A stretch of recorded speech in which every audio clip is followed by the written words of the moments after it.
Hello guys आमे बाहरी पड़े परब देखा जोटा कि हूँ कोरापुट बिगेस्ट फेस्टिवल कहले किसी कम हेनी। तो चलते देखा परब केमी वर्ष शुणा जा कि बहुत माने भल डेकोरेशन आज आमर माननीय मुख्यमंत्री आसुँच। तो चलते मुझे तुमको देखेबी परब केमी कौन।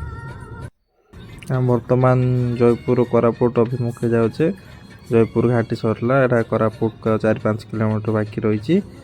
कोरापुट तो आपड़ जुआड़े जी रास्ता पूरा काच भाई किसी कहू हेनी रास्ता पूरा भल अच्छे।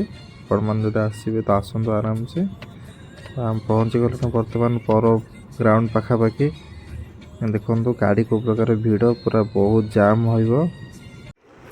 एटा हूँ परब कार पार्किंग एरिया एथर बहुत बढ़िया कर कार पार्किंग। बर्तमान आम गाड़ी रखी प्राय पाखापाखि 2 किलोमीटर चलिया पड़ो। परब एंट्री कलु देखते तो बड़ मराला परब आ मात्र किसी समय देखो केते सुंदर लाइट जो लाइट की भुवनेश्वर लगे प्राय आज कोरापुट देखा मिलती।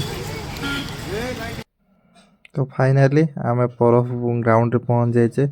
देखो पूरा एंट्री केते बढ़िया सुंदर सजाई भीतर तो आहरी बढ़िया किंतु बहुत लंबा भिड़ हो। तो आपण मैंने आसतु परब बुलाबुली कर जातु विथ फैमिली सह भल लगे। तो रही आज्ञा जय जगन्नाथ।